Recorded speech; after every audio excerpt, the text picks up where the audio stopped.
ওরে আল্লাহ, কত বড় রেস্টুরেন্ট! আল্লাহ রে আল্লাহ। এই এই দাঁড়ান, আপনি ড্রেস আপ পরে কোথায় যাচ্ছেন? খাইতে এসি। কি? আপনি এই ড্রেস আপ পরে এখানে খাবার খাবেন? এই গামছা লঙ্গি কি নোংরা! এই এখান থেকে এখনই বের হন। হ্যাঁ আপা, আমি তো মানে 2-3 দিন ধরে পেট ভরে খাইতে পারি না। ওই যে আমার কাছে আপা ওই যে 20 টাকা আছে, এই যে 20 টাকা দিয়া 10 টাকার ওই যে ভাত দেবেন, আর 10 টাকার ওই যে ডাল আছে না, ওই ডাল দিলে আমি ওইটা খাই নেব। এই এটা কি আপনার ভাতের হোটেল মনে হচ্ছে? এটা একটা চাইনিজ রেস্টুরেন্ট। এখানে খাবার খেতে হলে মিনিমাম 200 টাকা লাগে। 200 টাকা? এত টাকা তো নাই। তো এই যে 20 টাকার কিছু হইব না? হ্যাঁ হবে, পানি হবে, পানি। মানে পানি? তো পানি দেন, গলা শুকাই যাইতেছে, পানিটা অন্তত খাই। আচ্ছা আচ্ছা হয়েছে, এখানে বসেন আর পানি দেওয়ার পর চুপচাপ এখান থেকে চলে যাবেন।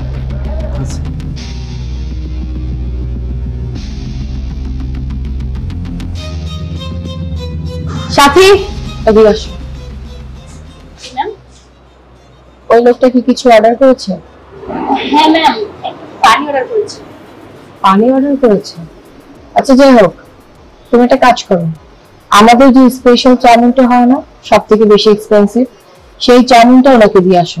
উনি চাউমিনটা খাবে আর সাথে যা যা চায় তুমি তার অর্ডার কনফার্ম করবে। ওকে? কিন্তু ম্যাম ওনার কাছে তো কোনো টাকা নেই, উনি তো বিল দিতে পারবে না, ওনার কাছে মাত্র 20 টাকা আছে।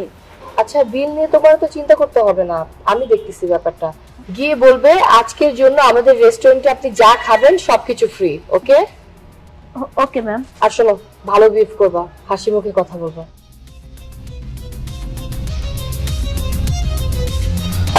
দেন।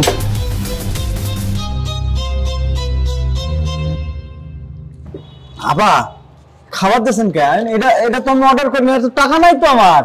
আরে সমস্যা নেই, আপনাকে আজকে আমরা ফ্রিতে খাওয়াচ্ছি। তাহলে এই যে 20 টাকা দিলে হইব তো না?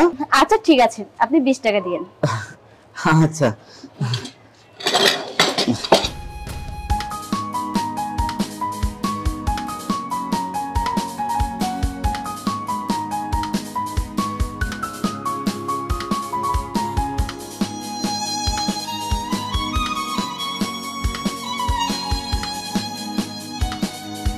ও আপা, ওই যে আমি কিন্তু এটা পানি শুধু দিতে বলছি, আমার কাছে তো 20 টাকা ছিল, ডাল ভাত খাইতেছিলাম নাই তো। তো ওই যে কি একটা খাবার দিছে, দামি খাবার, কেশর মতো, খাইছি পেট ভরে। ওইটা টাকা কিন্তু আমি দিতে পারবো না। এই 20 টাকা মানে আমার কাছে আর নাই, আমি পেট ভরে খাইছি। আল্লাহর কাছে দোয়া করে দেবো। না পা। না না ভাই, এই 20 টাকা আমার লাগবে না। আমরা আপনাকে যা যা খাইয়েছি এই রেস্টুরেন্টের পক্ষ থেকেই খাইয়েছি, আপনার কোনো টাকা দিতে হবে না। কেন আপনি এমনি খাওয়াবেন কে?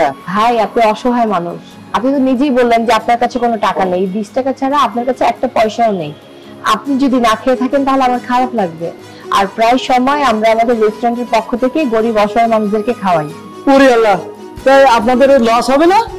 শোনেন, গরিব অসহায় মানুষকে খাওয়ালে কখনো লস হয় না, আল্লাহ তাআলা আরো বরকত বাড়ায় দেয়।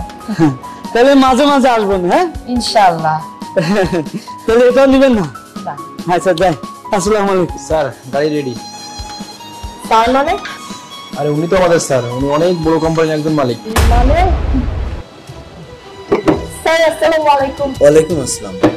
আপনার গেটআপের কারণে আমি আপনাকে চিনতে পারিনি, সরি স্যার। আমি আসলে একটা ছদ্মবেশ নিয়েছি, তার কিছু কারণ আছে। কারণ আপনার এই রেস্টুরেন্টে আসার আগে আমি অনেকগুলো রেস্টুরেন্টে গিয়েছিলাম, তাদের রেস্টুরেন্টের ভিতরে যাওয়া তো দূরের কথা, আমাকে গেট থেকে বের করে দিয়েছে। কিন্তু আপনারা শেষমেশ যে আমাকে ফ্রি খাইয়েছেন গরিব বলে, এতে আমি মুগ্ধ হয়েছি। আসলে কি জানেন এটা আমি কেন করেছি? আমার নিজের একটা ফাউন্ডেশন আছে, সেই ফাউন্ডেশন থেকে আমি প্রতিদিন প্রায় 4-5 হাজার মানুষের আমি বিনামূল্যে খাবার দিই। এই আপনাদের রেস্টুরেন্টের পাশে আমার একটা প্রজেক্ট শুরু হবে, যেখানে প্রতিদিন 1-1.5 হাজার গরিব মানুষকে আমি বিনামূল্যে খাওয়াবো। তাই আসলে ছদ্মবেশে আপনাদের এখানে আমি এসেছি, এবং আপনারা যে মানবতা দেখিয়েছেন সত্যি আমি মুগ্ধ হয়েছি। আর আমি এইরকম একটি রেস্টুরেন্ট খুঁজছিলাম যেখান থেকে তারা শুধু নিজের ব্যবসা চিন্তা করবে না, যাদের ভিতরে মানবতা বোধ আছে, যারা মানুষের জন্য চিন্তা করে। আমি মনে হয় সেই রেস্টুরেন্টটা পেয়েছি। আমাকে আগামীকাল থেকে আপনারা 1.5 হাজার করে প্যাকেট খাবার দিবেন। আমি কাবির সাহেব, আমি এই যে এখানে এই টাকাটা অ্যাডভান্স দিয়ে যাচ্ছি, আর প্রতিদিনের বিলটা আমি প্রতিদিন পাঠানোর ব্যবস্থা করব।